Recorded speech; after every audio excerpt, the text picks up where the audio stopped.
Have you seen this one? No. Okay. I'm going to start us on time because we have a pretty full schedule for tonight.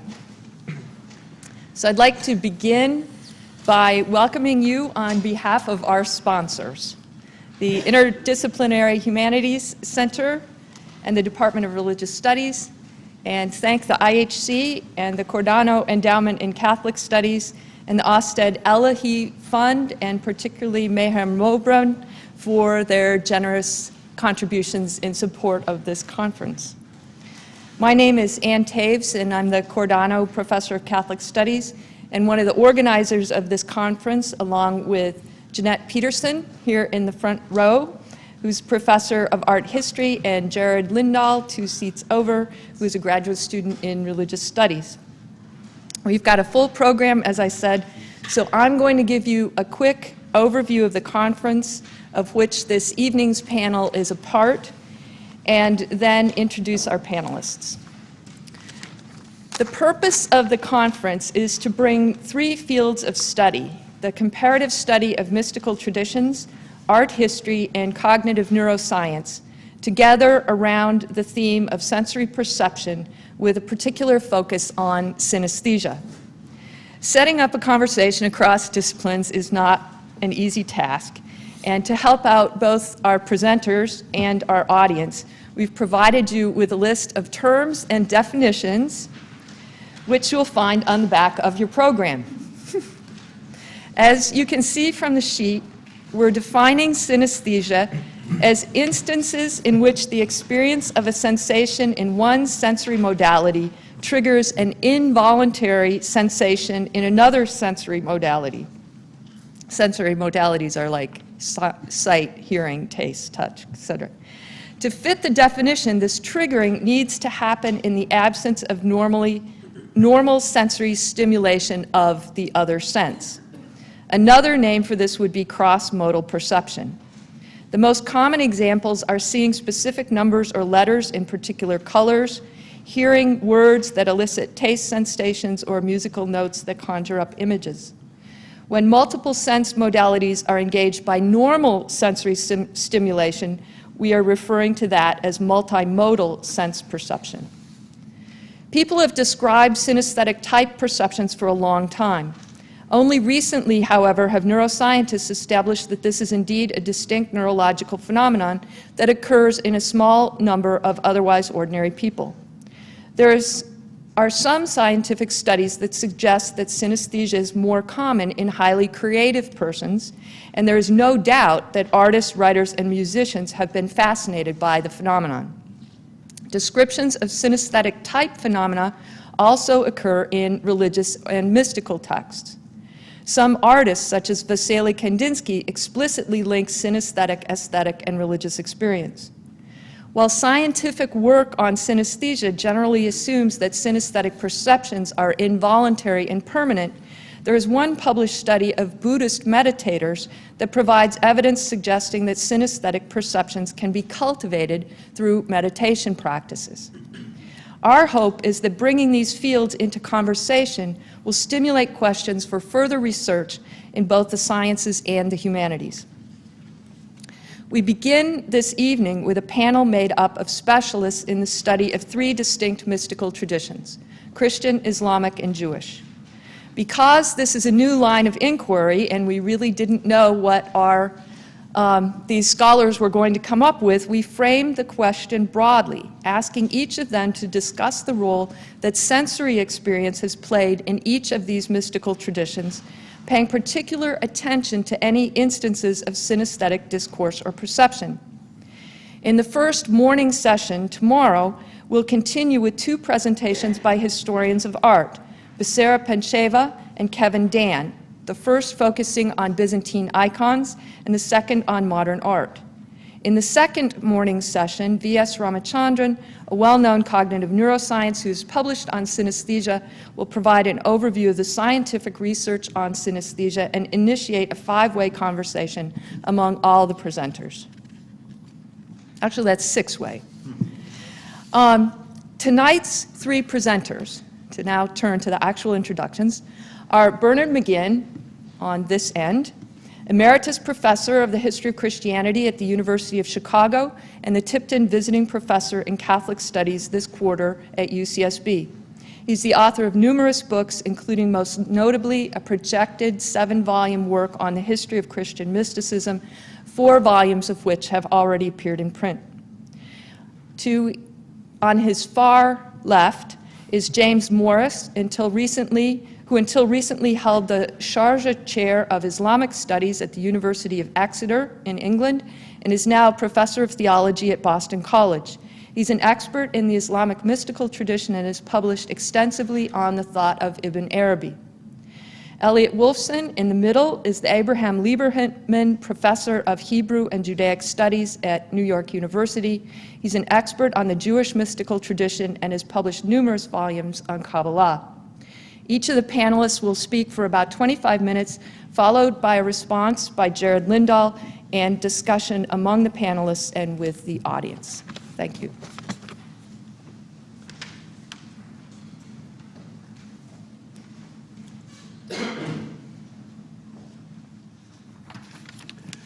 Thanks very much, Ann. It's a delight to be here, not only for this event, which is so interesting and promising, but also to be here for the entire spring quarter and to have a little break from the frigid winters of Chicago here in your delightful climate.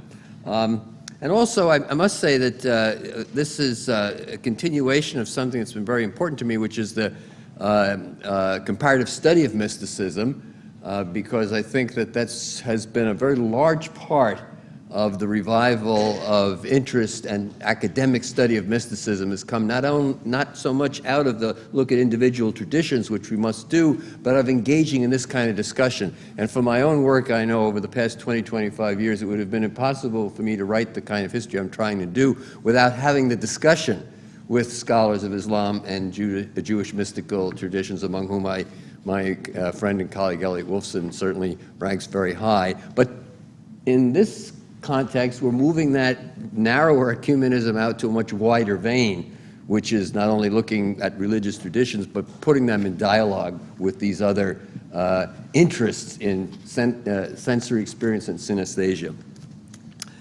So what I'm going to try to do is to contextualize synesthesia a little bit in the wider discussion and discourse regarding sensory language in Christian mysticism in 25 minutes or less. In the study of Christian mysticism, synesthesia is part of a more general issue of how sensory language of any kind can be used about human contact with God. If God is totally distinct from everything else in his utter transcendence, that is, if God is literally no thing, how can God become the object of sensation or even be described in the language of sensation? And yet Christians admitted that God had accommodated himself to humans in many ways, and the Hebrew Bible is full of divine manifestations, though it remains ambiguous about whether God can really be seen, heard, or otherwise made subject of sensory experience. In the New Testament, of course, God can be sensed, both metaphorically and actually, because Christians believe that God became man in Jesus Christ. As Bernard of Clairvaux put it in his sermons on the Song of Songs, humans who had lost the ability to perceive God spiritually could only begin to return to God by means of carnal, bodily, and sense experience, the sense experience of the God-man, and his example, what Bernard called our amor carnalis Christi, carnal love of Christ, which is the necessary starting point. After Christ's ascension into heaven, of course, the nascent Jesus movement, became Christianity, was confronted with the issue of how far and in what ways it may be possible to have present contact with Christ through the senses. The prevailing answer to this question for more than 1,000 years was first clearly set forth by the great mystical theologian Origen of Alexandria, who lived in the middle of the 3rd century. Origen's answer was a distinction between the outer physical senses and the inner senses characteristic of the true, that is, the spiritual man. Origen noted that the Bible not only spoke of 2 persons in every human, the inner and outer person, there are many Pauline texts that say that, But he also noted that sensate language is used very often in the Bible to describe human contact with God. This is especially true of the Song of Songs, that series of erotic poems which both Jews and Christians interpreted as a palimpsest of the love of God for his community and for each member of that community. So in the prologue to his noted commentary on the Song of Songs, Origen puts it this way, describing these two sets of senses belonging to the two persons. He says, just as the different ages we have mentioned, that is youth and maturity, are denoted by the same words both for the outer man and the inner man, so also you will find the names of the members of the body transferred to those of the soul. Or rather, the faculties and powers of the soul are to be called its members, its spiritual senses. These spiritual senses fuse feeling and knowing, forming an affective intentionality which Origen describes in another text as a sensuality which has nothing sensual about it. When he actually puts this theory into practice in reading the sensory images of the song, one soon sees that all these spiritual senses, seeing, hearing, tasting, touching, smelling, etc., are actually modalities of inner knowing of God and of the divine mysteries. And this view, in a sense, accords with the Greek and largely Platonic background to Origen's thought, which not only distinguished between the outer body and the inner soul, which Origen could read as Paul's two mankind's inner and outer, but Greek thought also privileged the experience of sight as the noblest sense, the analog for our sight of God, our contemplation of God, theoria theou, the goal, both for Platonists and Christians, of our possible contact with God. Although Origen calls upon the language of the exterior senses to help him explain their more powerful interior counterparts, however, he does not generally attempt to fuse these senses into one, nor does he seem to favor using the language of one sense to replace another. So it's hard to find any synesthesia in the more strict sense that Anne has described, I think, in Origen's use of the language of the interior senses. Now, this is not to say that the use of synesthetic language is absent from ancient Christian texts.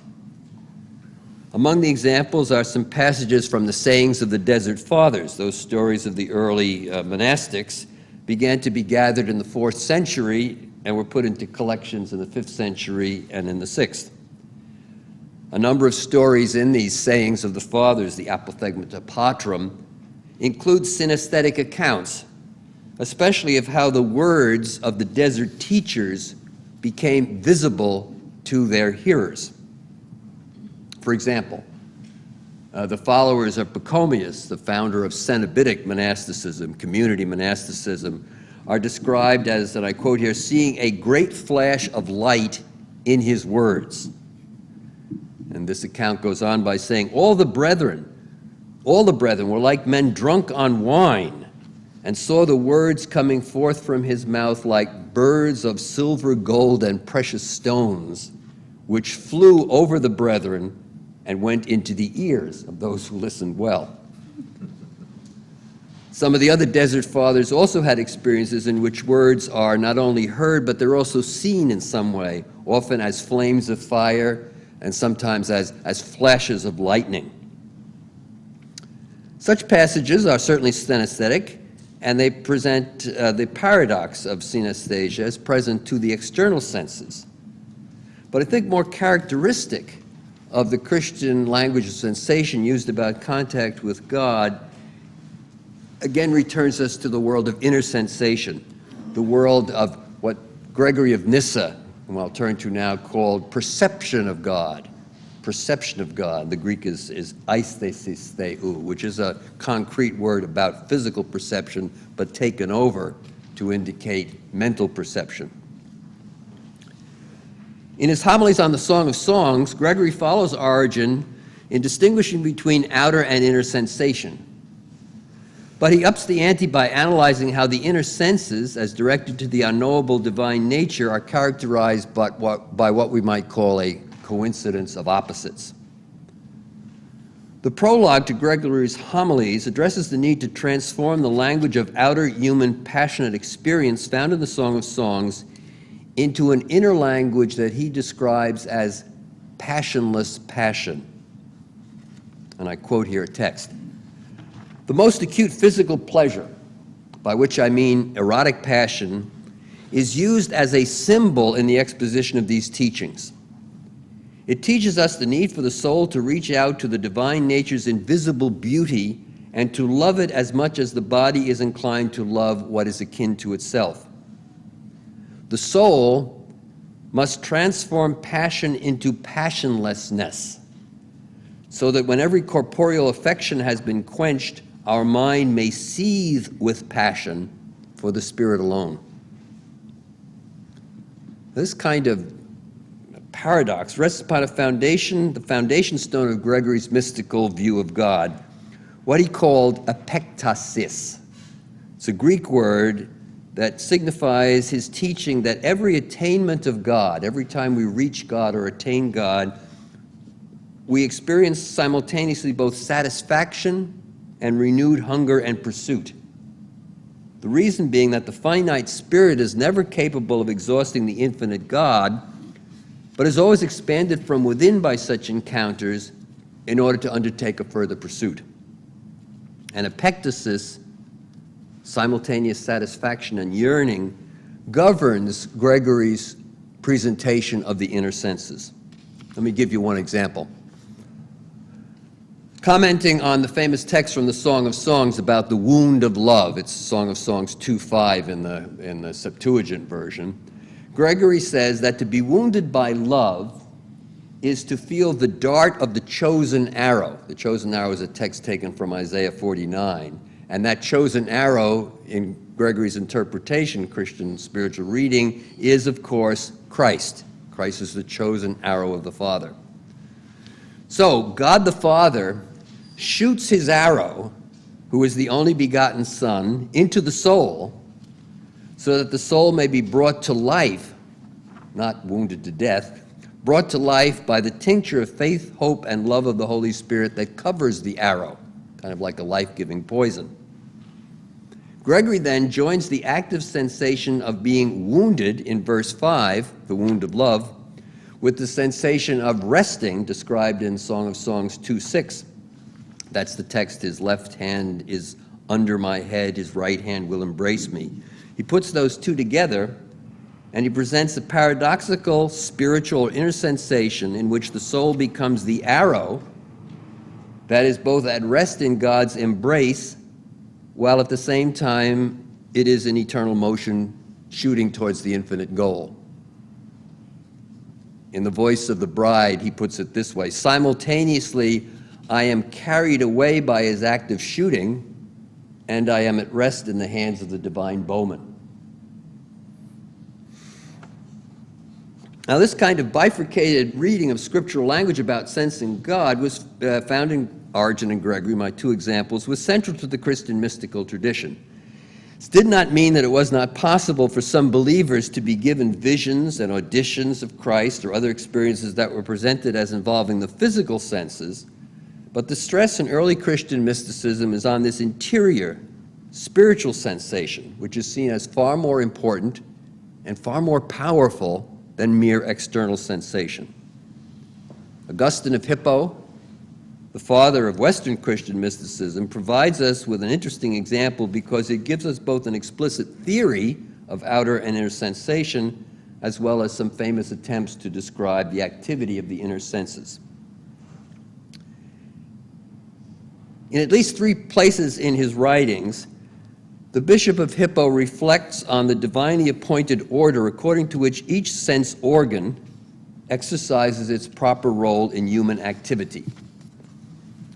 In the 18th of his tractates on the Gospel of John, he comments on the text from John chapter 5 that the Son cannot do anything of himself but only what he sees the Father doing. And he comments in the following fashion. First of all, he talks about human sensation. Says that in human sensation, we say of a person, by the eyes he can see, by the ears he can hear, by the hands work, diverse members have diverse functions. That member cannot do what another member can do. Nevertheless, because of the unity of the body, the eye both sees for itself and for the ear, and the ear hears for itself and the eye. So for Augustine, the discrete activity of the individual senses in their own realms is an integral part of created human nature. I think he would have viewed synesthesia in the external senses with suspicion, possibly a kind of delusion or a result of some kind of sickness. A different perspective, however, emerges when Augustine turns to the inner senses. If the inner senses are the organs that direct us to the eternal Word, the Son of God made flesh in Jesus Christ, then because the Son of God, as Son of God, transcends the limits of all corporeality and sensation, what we attain by different senses is all one in Him. So he puts it this way in that Treatise 18. He says, speaking of Christ now, as Son of God, cannot his ear do what his eye does? Cannot his eye do what his ear does? Or is it perhaps that he is totally sight and totally hearing at the same time? Both to see and to hear are together in the word. To see is not one thing and to hear another, but hearing is sight and sight is hearing. Now, since human beings are made and also restored to the image of God, that is, to the Word of God, they too can fuse all the senses into one, but not in the outer man, only in the inner man, that is, in the heart, as Augustine puts it. So he invites his readers as follows. He says, return to the heart. Remove yourselves from the body. In your body you found eyes in one place, ears in another. But do you find this in your heart? So he concludes, in your flesh you hear in one place, you see in another, but in your heart you hear where you see. Now, Augustine provides a number of passages throughout his works where he attempts to describe this unity of consciousness in the inner senses. And his tendency, however, is not so much to transfer the language of one sense into another, that is, a kind of synesthesia in the strict sense, but rather to appeal to a wide variety of inner senses, all at the same time, and thus create a network of sensory interconnections that attempts to bring out different aspects of the paradox of contact with God. The best known of these passages is the famous rapture at Ostia that he and his mother Monica enjoyed, as recounted at the end of Book 9 of the Confessions. Let me just briefly talk about that text. The passage is sometimes called the Vision of Ostia, but it actually features very restricted use of the language of seeing. And significantly, the ascent process to God begins with Augustine and Monica opening wide the mouth of the heart, our hearts, in order to receive streams of grace from God, the fountain of life. After transcending the highest pleasures of the carnal flesh, as they put it, the experience of seeing light, Augustine and Monica, in their ardent affection for God, moved beyond all corporeal things, first coming to their own minds and then above or beyond the minds, so that we might advance, and I quote him here, as high as that region of unfailing plenty where you, that is God, feed Israel forever with the food of truth. Augustine continues, and while we were speaking like this and straining after wisdom, we slightly touched her with the whole effort of our heart before returning to the noise of our own mouths, where the word uttered has both beginning and ending. So the dominant inner sense appealed to here is hearing, although hearing God means silencing everything else. But the goal is characterized as, first of all, a place of feeding or eating, and it is described in the language of a brief touch, attained both by the effort of the heart, that is love, and by rapid thought, that is in some way intellect. At the end of the account, however, the touching, hearing, tasting are also said to involve a kind of seeing. Augustine says, if this could be sustained, this experience, If this could be sustained and other visions of a far different kind be withdrawn, and this one ravish and absorb and envelop its beholder amid these inward joys, that would be the equivalent of the endless joy of heaven, the eternal joy promised in Matthew. So the Ostia rapture features a form of synesthesia in which a brief moment of attainment is described as touching and tasting, as well as hearing and vision. While the inner senses do not exchange roles, they seem to be fused together to bring out different aspects of what lies beyond all description. The dual understanding of the senses as inner and outer was widely used both in East and West for the next 1,000 years and more, but not by all mystics. The visions of divine light described by the Byzantine Simeon the New Theologian, for example, do not clearly distinguish between inner and outer seeing.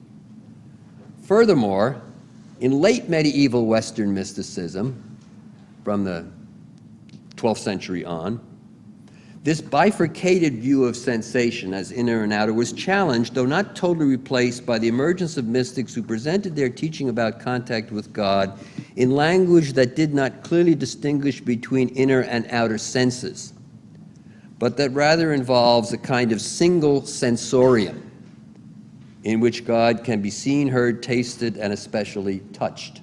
Touch becomes very important. Now, these two approaches, the bifurcated model and the single sensorium, I don't think should be seen as totally opposed options. They're kind of points on a spectrum within which a whole series of interactions take place, and they make late medieval language of sensation a highly complex phenomenon. For our purposes, however, the issue is to ask whether this new mode of using sense language, that is the single sensorium model, encouraged greater appeal to synesthetic formula, either of a transfer of one sense to another or of a convergence of sensory descriptions in which one kind of sense replaces or fuses with the other. I've not done any complete survey of late medieval mysticism with this question in mind, but my investigation of a few of the most somatic or sense-filled mystics of the 13th and 14th century suggests that we should be cautious of responding in the affirmative, especially with regard to synesthesia in a more strict sense. I'll pick here really one example. Heydrich of Antwerp, a Beguine who lived in the mid-13th century, is a classic example of the new mode of using sense language. Her embodied approach to knowing and loving God has been studied by a number of recent commentators. The highly erotic, even excessive language of this writer, both in prose and poetry, strikes a different note from the intellectualist discourse of the senses found in Origen, and even from the affective power of Augustine's teaching on love as the gravity of the soul. Heydrich is often, in a sense, over the top, and her collection of visions, I think, illustrates that, and I want to just comment briefly on one of these visions. It's Vision 7. Like many of the visions recounted by the female mystics, it's a liturgical and Eucharistic vision that takes place in the context of the public ritual of the church. Heydrich begins by describing her distraught emotional state during a night service at Matins as she waits for Mass to begin. She says, "I thought I should not satisfy my lover, and my lover not fully gratify me. Then I would have to desire while dying, and die while desiring." This fulfillment, she says, is simultaneously suffering and pain, as well as sweet love and embraces and kisses. Then she goes on to describe the actual encounter with Christ, which is a directly erotic encounter using somatic language, both about her physical actions. She says, "I fell to my knees," as well as about her emotional states. And in describing her emotional states, she doesn't translate them into the language of internal senses. She presents them as things she actually somatically experienced. First, she sees an eagle flying from the altar, perhaps a symbol of St. John. And then the eagle becomes Christ himself, appearing as a young child who advances towards her to give her the sacrament, the Eucharist. Then Christ transmutes him into a handsome man, the way he was when he first gave the sacrament to his disciples at the Last Supper. Heydrich's union with him as she receives the host and as she drinks from the chalice is a deeply erotic one. That is, tasting the Eucharistic elements is experienced as an act of sexual union. This is how she puts it. Then he came to me himself and took me completely in his arms and pressed me to him, and all my limbs felt his limbs in full satisfaction that my heart and my humanity desired. Then I was externally, completely satisfied to utmost satiation. The vision does not end there, but moves on to another level that Heydrich describes as the loss of all external seeing of Christ's beautiful body and a sensation, as she puts it, that it was to me at that moment as if we were one without distinction. Nevertheless, she closes this striking vision by insisting on the external and physical nature of what she had undergone, supreme physical satisfaction in her union with Christ. So, is Heydrich's account synesthetic? Probably not in any clinical sense, but I think the Beguine's evocation of a mystical orgasm provides a malleability of sensory descriptions that tends to destabilize ordinary forms of sensation. Now, Heydrich has other examples, particularly from her poems, of experiencing love with God, that tend to talk about them as simultaneously hearing, touching, and tasting, but she tends to keep them to some degree discrete. They take place at the same time, but they don't interchange or meld. To conclude, this embodied language of late medieval women has attracted a lot of study from feminist scholars who've revealed some of the intricate dynamics of this chapter, but we should not forget that such sensate language, which is not based on the ancient distinction between inner and outer senses, was by no means a female monopoly, especially in the late Middle Ages. And widely read mystics like Henry Suso in Germany, Rusbrook in the Low Countries, Richard Rolla in England rival the women in their appeal to a single sensorium that makes no distinction between inner and outer sensation in attaining mystical contact with God, and that often talks about the senses together, but still does not, in a sense, interchange the senses in any strict sense. So, these brief remarks are presented as food for discussion, or food for vision, without pretense of being an in-depth consideration of the issue of synesthesia in Christian mysticism. A more detailed investigation of mystical texts from both Eastern and Western Christianity might turn up far more evidence for strict synesthesia than what I presented here. So I would caution, however, that the term synesthesia, while often used to describe sense language by Christian mystics, nevertheless indicates that we should be more careful in invoking it and more rigorous in evaluating its scope and significance until more detailed studies are done. Above all, I think we need to contextualize this kind of language within the wider framework of the language of sensation in general, both internal and external, in the Christian mystical tradition. Thank you.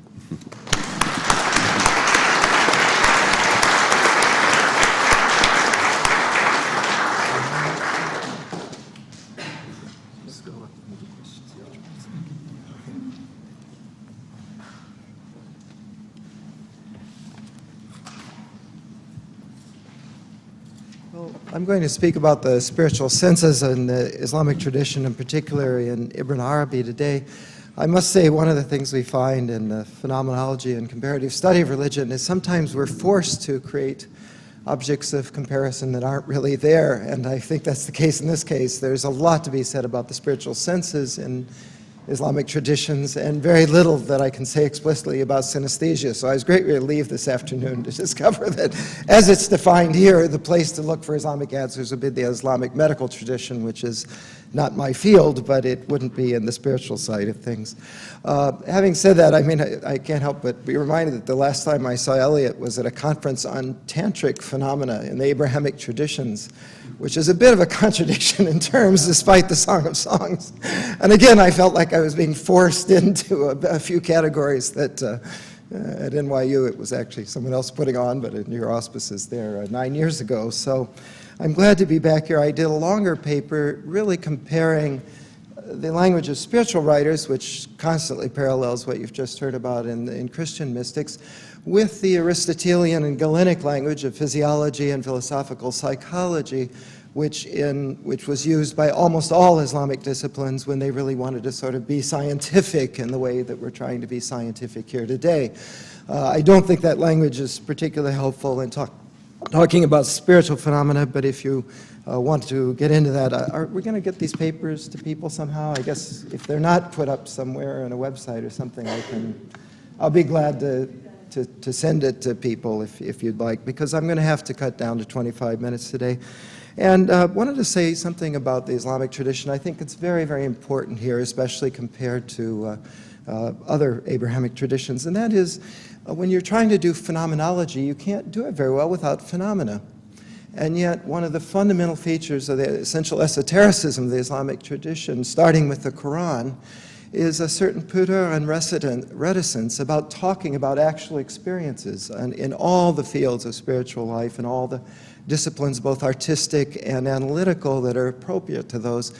People always talk about things in terms of the archetypes, that is, prophets, earlier great mystics, and so forth. Very rarely do people say, this happened to me.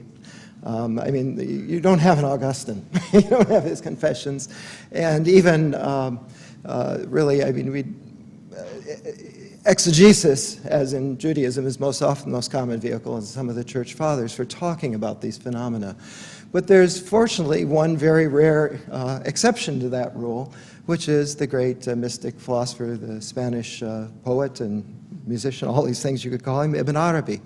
And to sort of the relationship between, well, basically in the Islamic tradition, and this is, you can say, you know the dictum, he who speaks doesn't know, and so forth. One might say that whoever speaks doesn't know from the Islamic point of view, and whoever knows only writes illusions and speaks to those who are qualified. So unless you are considered qualified and therefore can understand the illusions, it's very hard to get to the phenomena and therefore to do phenomenology. And this is something that, I mean, we all face. I can remember just when I was arguing with Anna Marie Schimmel back my first years, sort of just in this one, I said, let's do something on dhikr. You know, I'm reading about it all the time. And she finally gave me something from Kushari. It was so miserably, and you could really, in one day, go to your local music store, get tapes of dhikr, of meditation and meditational music, and learn more about dhikr than you could by taking every single Islamic text that's ever been written about dhikr, translating it into English, and studying it closely. And that really applies to every other area of Islamic spirituality as well. And all you have to do is just simply go and get out there in the world. It's one of these areas where you can't do Islamic studies without being an anthropologist and doing field work at the same time as working with texts. Again, the one place, and we're coming to that in just a second, that really is an exception is the writings of Ibn Arabi, because he always does his exegesis, does the theology, does the philosophy, but always, practically uniquely in this tradition, gives examples from his own experience or of people that he actually knew. The other way you can get at this in Islam is by going through poetry, because people are allowed to allude to their experiences in poetry. But again, the poetry is always so ambiguous that unless you've sort of been there and done that, you're never quite sure whether your interpretation is doing this. So I might say that the relationship between Ibn Arabi and the Islamic tradition and the rest of the writers in the tradition, both before him and after, to give you a very concrete example, most of you have seen the stained glass windows of Chartres or someplace like that. Very typological, wonderful mystical stories. The School of Chartres had a wonderful mystical teaching that's in there in the windows, but you have to know your Bible, and you still have to do a whole process of learning about that tradition to make sense of the windows of Chartres. On the other hand, Ibn Arabi is like the most complex tanka or mandala that you can ever exist. All of his work is actually trying to explain to us the interrelations between all the spiritual worlds and our everyday experience in this body, in this world. And am I speaking here? Has everybody at least seen some tankas or mandalas where you have all of these, they generally go from more outward physical concepts towards more and more abstract representations, exactly as the spiritual ascension does in any of our traditions. And all of Ibn Arabi's writings work that way, except that he works with words rather than pictures, and he works downward from the abstract, from Allah, down towards all the manifestations of the mazahir in the world. So what filmmakers do, I'm going to use his words and just give his examples about the spiritual senses here. But it's very important to keep in mind how real and down-to-earth this is. And I would mention two films, Grand Canyon, which I use a lot, or Wings of Desire and The Far Away So Close, its sequel. In both of those, you have the filmmakers talking about this knowledge of the breath, the intuitions that guide and direct and that we're in touch with in our lives, that take us through our lives, our constant contact with the divine breaths of grace. The filmmakers do such a wonderful job there of capturing either the Kazdans in Grand Canyon or Wim Wenders in Wings of Desire, what Ibn Arabi's talking about here. So, and for those of you who are interested, well, tell us the story. It's very typical of Ibn Arabi. I'm going to have to wait to the end of my 25 minutes to get to the actual examples, but he starts out by giving you the theology first. And first of all, in terms of, let's see, I'm just going to have to start because I'm mercilessly cutting this paper. But let me start with his description of the reality of human beings and of what the ultimate human being, al-insan kamil, is. That is spiritually what we actually are. And he has this very interesting description of it that helps explain why a spiritual sensation is so different from physical sensation, and yet, in our experience, often uses the same sensory modalities. So he says, "For God entrusted all-knowing in the spheres, and he made the human being, insan, the total sum of the subtle spiritual connections, raqaiq." Raqaiq is a thread, a sort of visible thread of light, which permeate the entire universe. So through these raqaiq, these spiritual connections, there exists a spiritual connection extending from the human being to everything in the universe. And this isn't just the physical universe, but all the worlds. In such a way that through those connections, the human being has those matters or commands, umur, which God entrusted in those things, that they might deliver them to this human being. It is through this subtle connection that the human being who is a knower actually moves that thing when he wants to. So there is nothing in the universe that does not have an influence on the human being, on which the human being does not also have an influence. And this might sound very abstract, but think here for a moment in any of the traditions you might know how people would pray to Jesus or to St. Teresa or to St. Francis or to pick your tradition, pick your saint or whatever.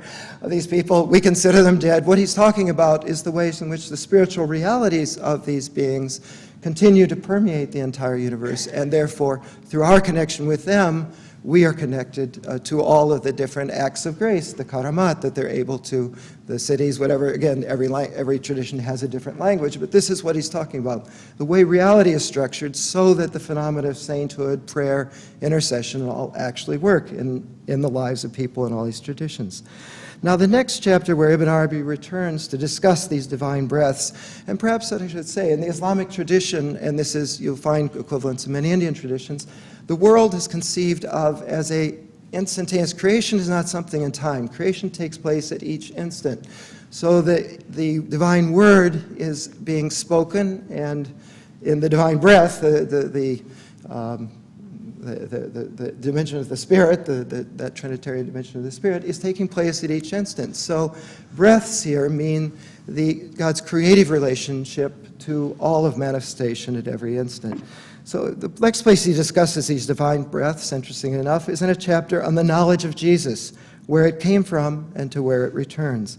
And it is only here that he begins to unfold his larger cosmic vision, which you'll find especially in his Fusus al-Hikam, of the breath of the All-Merciful, Nafas ar-Rahman, as the existentiating life force sustaining and manifesting the entire universe. So now, this is, most of what I'll have to say is quotes from this Futuhat. Now the truth has made us know, or Al-Haq, God, has made us know that the cause of life and the forms of all generated things is only through the divine inbreathing of the Spirit, which is that breath through which God brought faith to life and made it manifest. Thus the prophet said, "Surely the breath of the All-Merciful is coming to me from the direction of the Yemen, not the country, but from the the auspicious from heaven. For through that breath, the form of faith and the form of the divine prescriptions were brought to life in the hearts of the people of faith. Thus Jesus was given the knowledge of this divine inbreathing, and through it was able to accomplish all his miracles of revivification. For it was through the breath of the All-Merciful that this Christic knowledge came to Jesus, and it ends in the forms that are inspired with life through that breath. This is every being's share of God, and through this breath, each being reaches him, since all things return to him. Return to him actually at every instant in each breath. So now he's describing the process of meditation, or dhikr, through which in meditation we actually return to our source. So when the human being, in the course of his spiritual ascension, his miraj to his divine sustainer, his Rab, dissolves into his constituent parts, such that each realm of creation takes from him in the course of his path what corresponds to that realm. In other words, in the process of meditation, we gradually leave behind the dimensions of earth, air, water, fire in our being, and eventually leave behind even various forms of psychic attachment. Again, I suspect most people who are being in religious studies have, in one way or another, participated in these processes of by which meditation takes us out of our attachments, out of our bodily world, and into our deeper spiritual realities. So in the course of this path, then nothing remains at the end of this process of the human being but our innermost secret, our sir, which is with us from God. For one does not see him except through that divine breath, and does not hear his speaking except through it. Here again, the confusion of sense language is very typical because, as we know, our experiences of grace come at different times in each of these senses. So when that person returns from this place of immediate witnessing of the real, and his individual form, which had dissolved during his ascending, is reassembled, each world gives back to him all the corresponding elements which it had taken from him, since each world in itself cannot move beyond its own kind. Thus, all of this is reassembled and gathered together around this divine secret, and it is through this secret that the form of the human being, bows down in its praising God and praises its sustainer. In the next place he talks about those who are passionately in love, the muta'ashikun of these divine breaths. And here he gets in a long discussion of how many of them there are. Perhaps as you have the equivalent of Kabbalistic numerology in Ibn Arabi, and I'm never sure whether these numbers are numbers or whether they're really allusions to divine names and all. Perhaps Elliot could help me out, but I have the same problem in the Kabbalists as well. So this is the number, forget what the number is, this is the number of the breaths of the All-Merciful, in any case many hundreds of thousands or millions, in the human world. And each of those breaths is a separate divine knowing from a special divine self-manifestation, a tajalli ilahi khas, for those levels and not for any other. And whoever has smelled the perfume of those breaths knows their vast extent. I haven't myself seen any of these people, and these people enamored of the divine breaths are what he calls the people of smell, whose experience of the divine is primarily through their spiritual sense of smell, who are also well known among the people of the path, although most of them whom I have met were among the people of Andalusia, his native Spain. But I did meet up with one of them in Jerusalem and in Mecca, so I asked him one day about a question, and he said to me, "Don't you smell something?" We could actually get into, if we had the time, in French it's very flair de quelque chose. I mean, when you have a number of languages, you actually have a parallel to this, the way we use the terms of the sense of smell to refer to our deepest spiritual intuitions.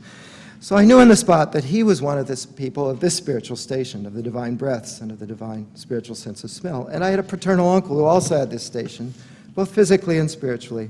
And we witnessed that about him even before we entered this path in the time of my youthful ignorance. Now, the chapters that I have devoted the most attention to here are two twin chapters in which he tries to break down the Aristotelian epistemologies, which are still used by many mystics in his time, which of course are based with induction from the spiritual world and from our experience of the physical world, from our spiritual. That's an interesting Freudian slip that I can't say the physical world. I think it's, okay, calm down. So, the Aristotelians, of course, their epistemology is based on induction from our experience of the physical world. And Ibn Arabi is trying to take exactly the opposite tack and argues against that kind of physically reductive epistemology in these chapters. And the passages that I'm going to read to you are the passages where he's trying to illustrate why this doesn't work in describing our experience of spiritual realities. So now that you've learned how God has arranged the perceivers and their perceptions, and again, as Bernie said at one point, he goes through the normal notion that we have our five physical senses, and the intellect and all of our knowledge comes from one of these six sources. But he says that's just habitual, that's ada, that's just a custom about our usual perception and understanding. That habitual connection is customary matter, amr adi. Then you must know that God has other servants for whom he has broken that custom in their perception of the things that are known. So among them are those for whom God has made the perception of everything that is ordinarily or customarily perceived through the ensemble of the faculties, whether the objects of intellection or the objects of sense, that is, as we understand them. He makes that perception take place specifically through vision alone, and for others through hearing alone. The alone here I've added, but that's what he's saying. And so on with each of these faculties of sense and intellect. Or sometimes that inspired knowing is through other accidental things besides these normal psychic channels, such as a blow, in the case of a famous prophetic hadith that he's going to cite in just a moment, or through motion or stillness. In other words, through vibration. Music can trigger these things, of course, as we know very well. As the messenger of God said, and here he's going to give the example of spiritual sensing through touch, or learning through the sense of touch. Verily God touched me with his hand between my shoulder blades, so that I felt the coldness of his fingers tingling in my chest. Then I knew the knowing of all things from both first and last. And then he explains this. So he included in this kind of knowing every object of knowledge, both sensible and intelligible, that the human creature can perceive. And this knowledge is actualized and real, but not by any of the normal sensible or intellective faculties. For we have only mentioned this, I'm going ahead, skipping over a great deal of theology here, for we have only mentioned all of this to support what we intend to ascribe to the people of God, including the prophets and the friends of God. The friends, awliya, is all the prophets and saints in all the world's traditions, regarding those forms of knowing that they perceive by ways other than the customary ones. Thus, whenever they perceive these inspired knowings, they ascribe them to that particular sensitive or cognitive quality by which they are customarily perceived. Hence they say, so-and-so is a master of vision, of nazar. That is, he perceives everything he knows through vision, which is what I myself experienced together with the messenger of God. Ibn Arabi is not known for his modesty, and, he had some interviews with the prophet who told him everything he knew. He talks about those in other places. And so is a master of hearing, and so is a master of tasting, and a master of breathing and the divine breaths, that is of smelling, and a master of touch, or a master of intelligible meaning, of ma'na, of understanding everything intellectually. And again, let me just interrupt here and just break in. If you've known artists, or lived with them, as I have in my life, you know how much what he's talking about here is actually true. I mean, it's very hard sometimes to communicate with somebody who knows everything they know visually, and especially when you're trying to translate. I remember ghostwriting my artist wife's papers at the Art Institute of Chicago, from the University of Chicago, and she'd say, well, here's the image, and then I had to make that into a paper. So he's talking about real down-to-earth, different potentialities that we find in human beings. We've only mentioned this, So you must know then that the person who is specifically characterized by the divine name, the All-Merciful, is specially associated with the faculty of smell, among those different divine powers, psychic powers, which is connected with the fragrance sense, which are these divine breaths. So that person is from the world of the breaths in relation to these alternative spiritual perceptive faculties. So all this, my brother, has helped you to acquire forms of knowing that you were not aware of before this, which are the knowings of this person who is fully realized in the way station of the divine breaths. And everything which this person perceives, he only perceives from the fragrances of divine manifestation through the sense of power of smell and nothing else.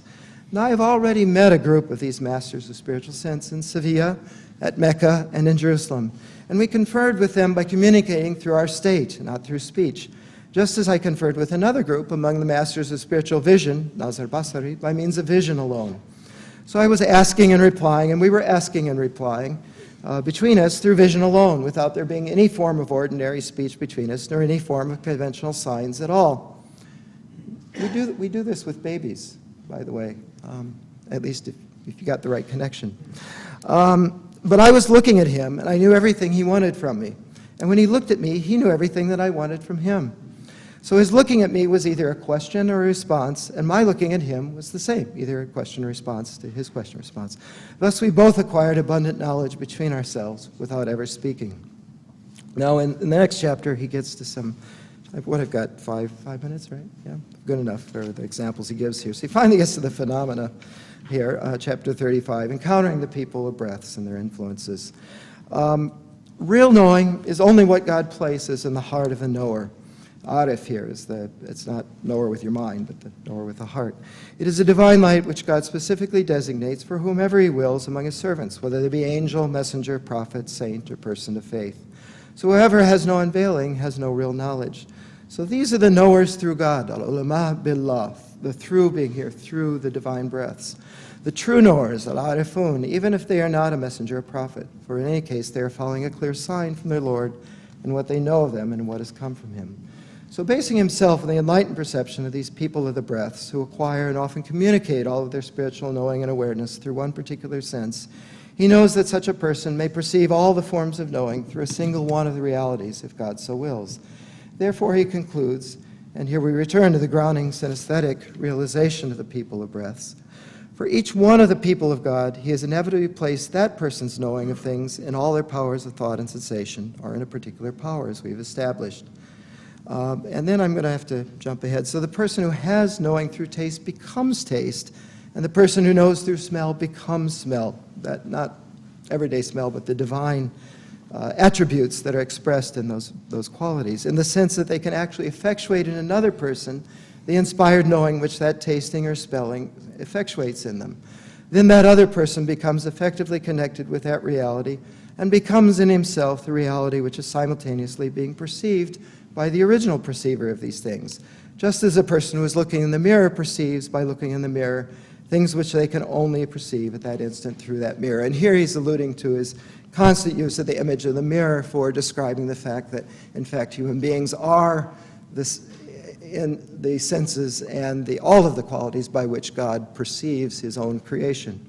So Ibn Arabi goes on to give a striking illustration of this kind of synesthetic or sensual phenomena, in a case, spiritual sensual phenomena, in the case of the famous contemporary North African Sufi master Abu Madjan and one of his sons. The Sheikh Abu Madjan had a little boy with a black woman, and Abu Madjan was a master of spiritual knowing through seeing. So this little boy, and by the way, Ibn Arabi never met him, but claims that he got much of his spiritual knowledge through encounters with Abu Madjan in the spiritual world. So this little boy, when he was 7 years old, was looking and saying, I see some ships at sea at such and such a place, and such an event is taking place with them. Then, after several more days, when those ships landed in Buji, Bajaya, the city where the little boy lived, it turned out that exactly those things had transpired just as the boy had described at that instant. So they asked the boy, how'd you see that? And he replied, with my own eyes. Then they said, no, I only saw it with my heart. And then after that he said, well, no, I only saw it through my father, since my dad was present and I was looking at him when I saw what I described to you. But when he went away from me, I didn't see any of that. So this is the meaning of our saying that the realized knower returns to God through the likeness of the form of the reality which he realizes. Hence Abu Madjan's little boy was looking at his father in the way a human being looks at himself in the mirror. So understand, that is, realize that God sees and knows his names through each knower in the mirror of all creation. Now it is like that for every one of those who possess inspired knowing through each one of the ways of these different powers, the spiritual senses. That person sees through each spiritual sense, hears through each faculty, and smells through each faculty, or kuwa, the power, and they are the most perfect of the whole group of the knowers.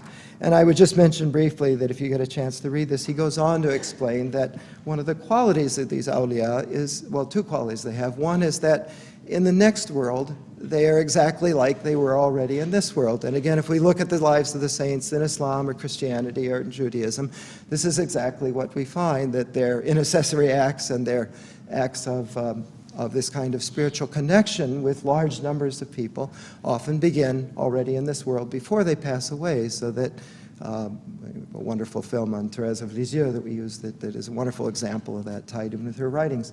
But again, you'll find this in every tradition. So he's really alluding to something, and he goes on to make a great deal of this, that their state in the next life is no different than their state already here in this world.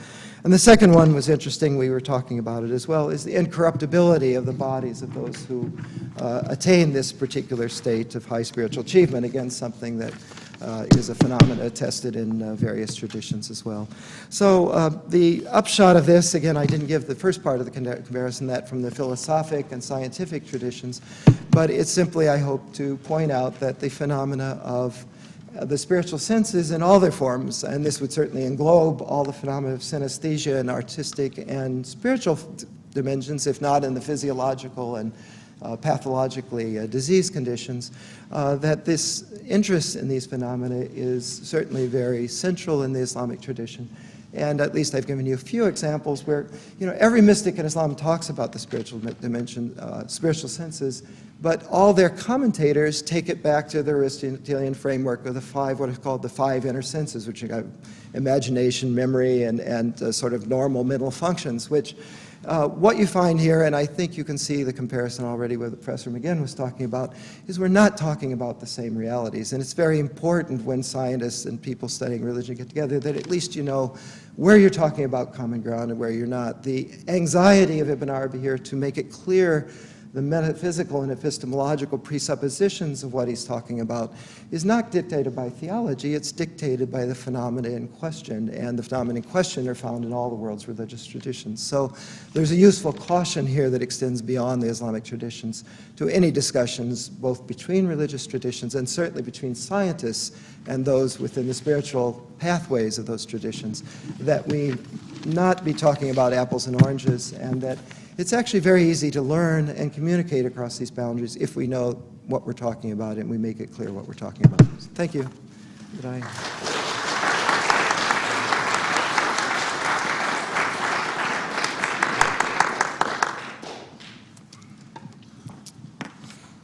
Okay. It's good to be back here and to be on a panel together with two scholars to whom I am greatly indebted.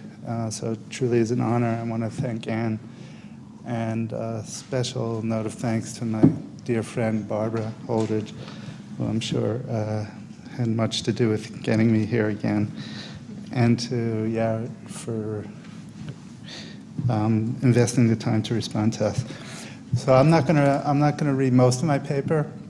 I'll read only the end of it, but I'll set it up for you. There are two parts to it. The first part, which I will only summarize, deals with the confluence of the visual and auditory as a kind of phenomenological grounding of the medieval Kabbalistic tradition. And the second part is a specific application of it, and in terms of, as it relates to the major work of medieval Kabbalah, the Zohar, the Book of Enlightenment, from late 13th, early 14th century Spain, as it connects specifically, exegetically, to Exodus 20:15, the seeing of the voices. But let me just briefly summarize the first part. One has to start any investigation with the term itself, right? Kabbalah, which means in its most precise sense an oral transmission from a master to a disciple. And hence it would be logical to presume that hearing would be the privileged epistemic or sensory mode most necessary to attain a mystical cognition. And in fact, that is sometimes emphasized by Kabbalists, and it would relate to the more general aniconic dimension of Judaism, especially traceable to the Deuteronomy, Book of Deuteronomy. Yet, I was struck from early on studying this material, and as I tried to articulate in my early studies, culminating in a book published in 1994 through A Speculum That Shines on Vision and Imagination, the medieval Kabbalah is ocular-centric in nature, as the contemplative state is primarily visual. But I was also struck early on that the ocular centrism is marked by a synesthesia, because there is a conflation of the visual and auditory. To behold, the goal of the mystical practice is to behold the invisible, which is at the same time a heeding of the ineffable.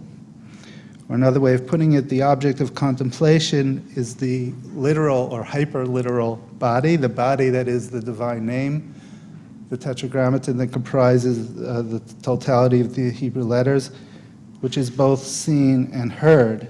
Or yet another way of putting it, the divine word that is spoken and written concurrently assumes a form of a human visually apprehended in the imagination. There's a lot more to say about that, but let's leave it at that, and turn to the verse from Exodus, which is an important exegetical locus for this. All of the nation, that is all of the Israelites, saw the voices. I mean, in its literal context, the voices here probably means they saw the lightning, right, or the thunder and lightning going together. But in the exegetical imagination, really from Philo through the rabbis all the way up to the Middle Ages, the voices here were not taken to be a natural phenomenon, but rather the voices of God, the voice of revelation. And in particular, the Kabbalistic interpretation or the Zoharic interpretation builds on the earlier rabbinic material, and there are two opinions that are sort of synthesized in the Zohar. One is the opinion of Rabbi Akiva, who interpreted they saw the voices as, quote, they saw and heard that which is visible. They saw the fiery word coming out of the mouth of the Almighty as it was hewn upon the tablets. So in other words, for Rabbi Akiva, the seeing of the voices is understood to be a mystical vision of the divine speech being inscribed on the tablets. Rabbi Akiva's counterpart, Rabbi Ishmael, interpreted it in a different way, and he understood the saw as not a vision, mystical or sensory, but rather as a trope for interpretation. So it meant to say when the Israelites saw the voices, it meant they immediately interpreted the divine word in a kind of proto-rabbinic gesture. Now, the Zoharic explanation is kind of based on a synthesis of these two views, because it is understood Zoharically as a mystical vision of the divine word, but here understood more specifically in terms of the theosophic emanations, the sfirot, as they become visible in the last of those emanations, the Shekhinah, the divine presence, or Malchut, divine kingship, which is a prism or a speculum through which the upper hidden lights become manifest. So the seeing of the voices here, the reference is actually the lower 7 emanations, the 7 voices, which take shape within the last of those emanations, which is the divine word. So again, we could see the synesthesia at work here, because it's the seeing is a seeing of the word that is at the same moment heard as seen, seen as heard, as I think Augustine? Is it Augustine? Right, but and another important feature of the Zoharic interpretation, and here I think there are parallels with Ibn Arabi, that last of the divine emanations, which is the locus of both the vision and the hearing, is the divine image which corresponds ontically to the human imagination. So in a sense, it's a seeing when one sees the Shekhinah, right, the mystic visionary is seeing himself, and I'm not going to make it politically correct, because speaking historically, like this, but what the Kabbalist sees himself mirrored in the Shekhinah, right? Okay, so in that sense, right, the concealed deity becomes manifest, and the locus of the imagination is the heart.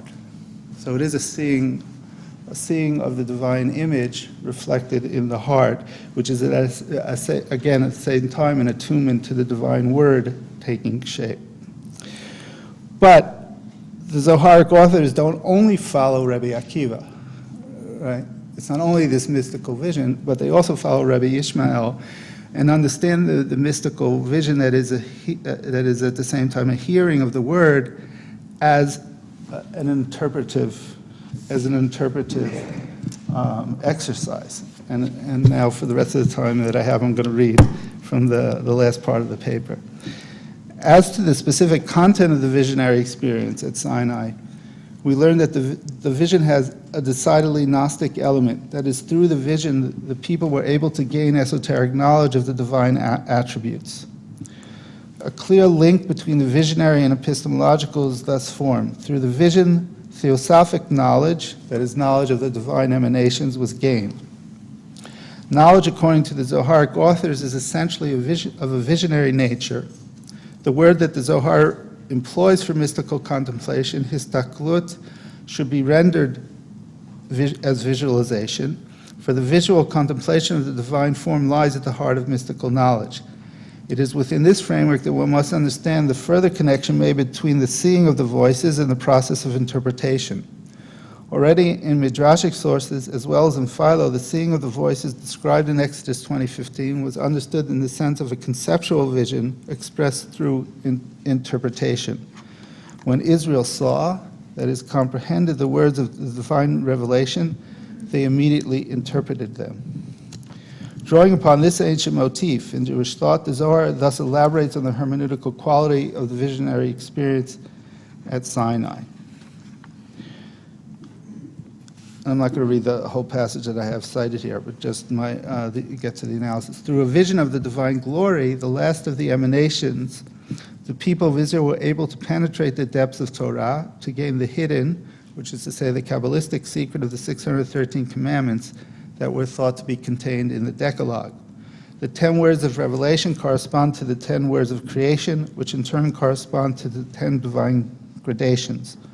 According to the Zohar, then, at Sinai, the people of Israel gained knowledge of the esoteric as well as of the exoteric dimension of Torah through a vision of the glory.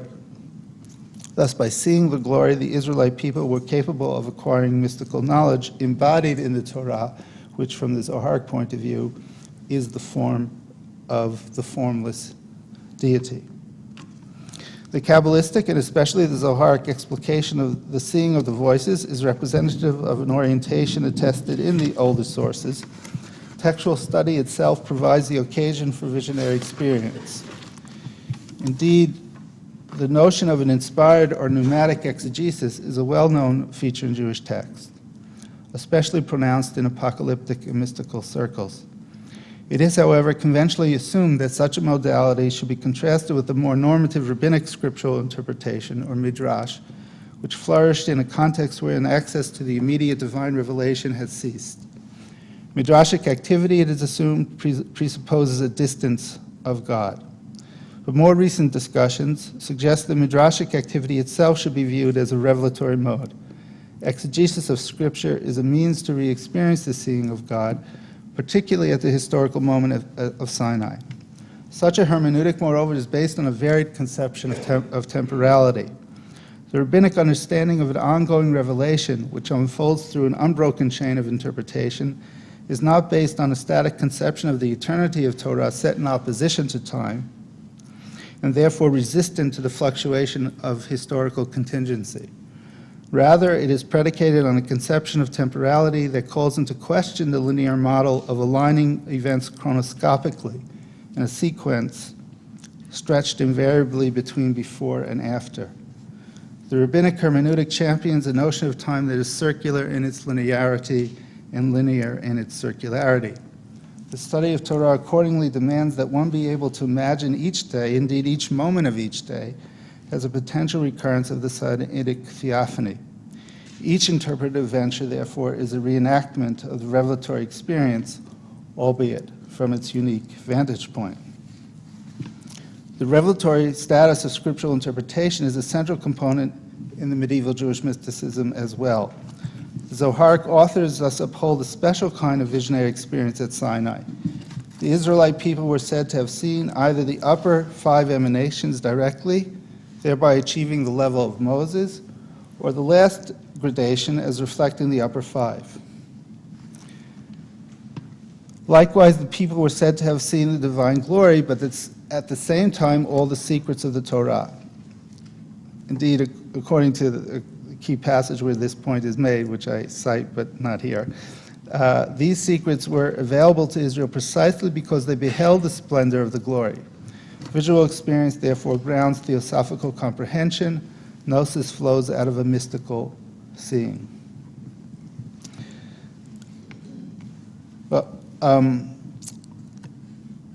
again, there are other passages here that I have, but I won't read, which again make the point that there's an intrinsic correlation between hermeneutics and revelation at work here, and so that when one opens the Zohar, one is not immediately struck with a first-hand account of visionary experience, since these experiences are framed exegetically through the persona of these ancient rabbis. So the biographical data pertaining to the Castilian Kabbalists responsible for this text is obscured. It's hidden.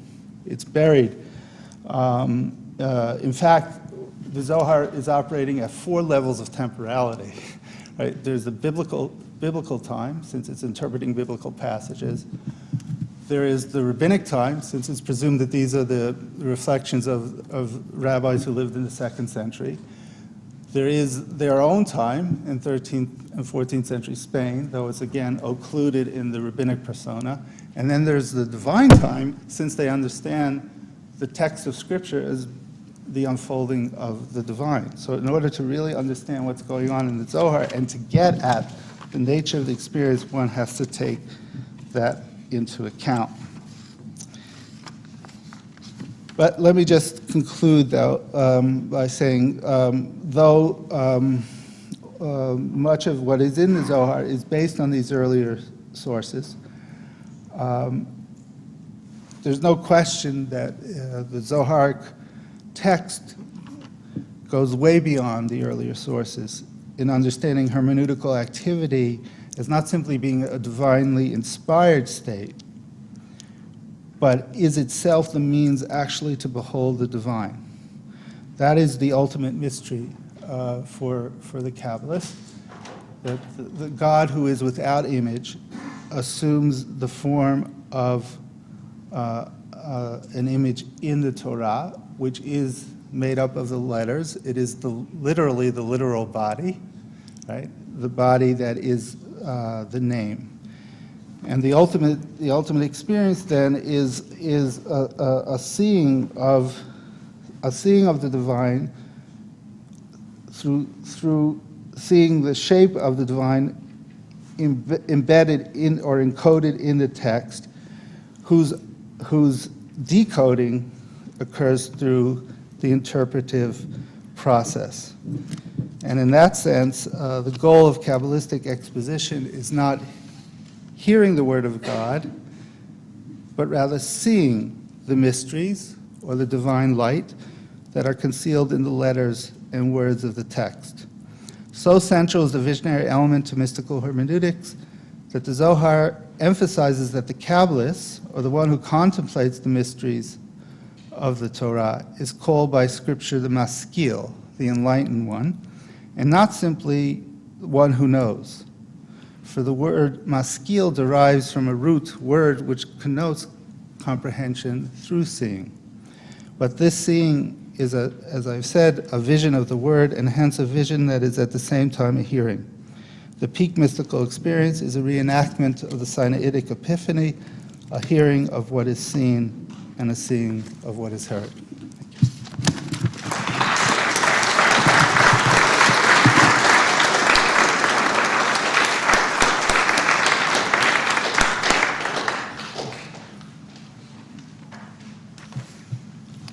First of all, I would like to extend my thanks to our three panelists for three very insightful presentations. And in the interest of time, I'll keep my comments brief and ask a few questions that I hope will generate a thought-provoking discussion. So Professor McGinn cautions us in applying the term synesthesia to Christian mystics and theologians. The difficulties inherent in coming to a conclusion about the nature of a medieval author's sensory experience should preclude anything but a speculative study of what might seem like cross-modal or synesthetic sense perceptions. After all, a historian of religions is primarily engaged in the study of texts. Furthermore, most of the texts studied by Professor McGinn do not give first-person accounts of sense perception. Rather, as he points out, they employed sensory language in order to teach others about the encounter with God. Professor McGinn reminds us of the importance of distinguishing discursive synesthesia from first-person reports of synesthetic perceptions. Although some texts, such as the narratives of the Desert Fathers, do incorporate discursive synesthesia in a manner suggestive of perceptual synesthesia, Professor McGinn convincingly demonstrates how neither perceptual nor discursive synesthesia played a crucial role in the Christian tradition. Instead, he calls our attention to an important distinction within the tradition between the external senses and the inner or spiritual senses. It is in the context of discussions of the spiritual senses that unusual sensory language is used. The evidence presented by Professor McGinn suggests that research on eidetic imagery, that is, mental images devoid of any object or stimulus, may be more important for understanding the spiritual senses, irrespective of what the purpose of such sensory language is, whether it is discursive or theological or as a report of perceptual experience. Professor Morris also highlights the importance of the spiritual senses within traditions of Islamic mysticism. He discusses how in the writings of Ibn Arabi, a single spiritual sense is employed as a mode of divine knowing.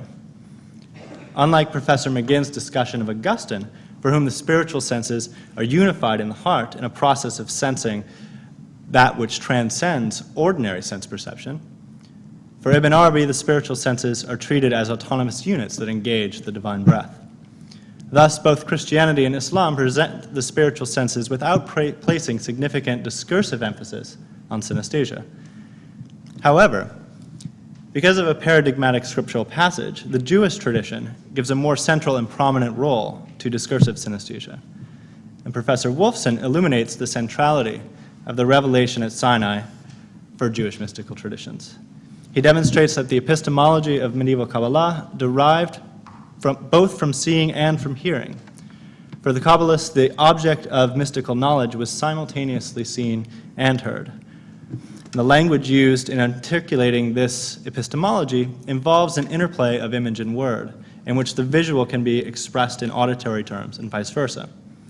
To demonstrate the centrality of this cross-modal language, Professor Wolfson provides various perspectives on the statement, "And all the people saw the voices," from Exodus 20:15.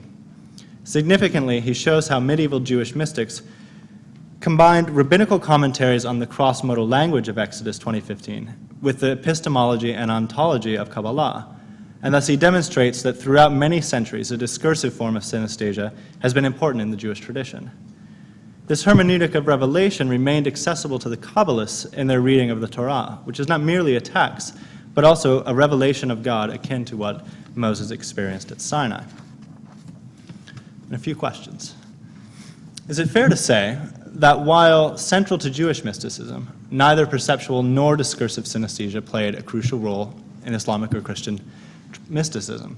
If this is the case, to what extent can the difference be traced to the interpretation of one verse, namely Exodus 20:15? Second, the discussion of the spiritual senses put forth by Professors McGinn and Morris raises important questions about other modes of sensory perception. To what extent do Augustine and Ibn Arabi share a common conception of the spiritual senses? Are there significant differences in the role of the spiritual senses for these two thinkers and their respective traditions? Does the evidence from these traditions suggest that the spiritual senses, whether considered in discursive or perceptual terms, could be understood as generating eidetic images, that is, images devoid of an external object or stimulus? And might research on eidetic imagery thus provide a more promising bridge between scientists and humanists regarding research on sense perception than synesthesia? Assuming others find Professor Wolfson's case for the centrality of cross-modal language in the Jewish traditions of the revelation at Sinai compelling, is there any evidence that the Jewish mystical tradition encouraged the cultivation of synesthetic perceptions as a means of knowing God? For example, could the manner in which the Kabbalists were taught to read the Torah be construed as a practice designed to cultivate synesthetic perceptions of God? And with that, I'll leave it to our panelists to discuss. Thank you very much.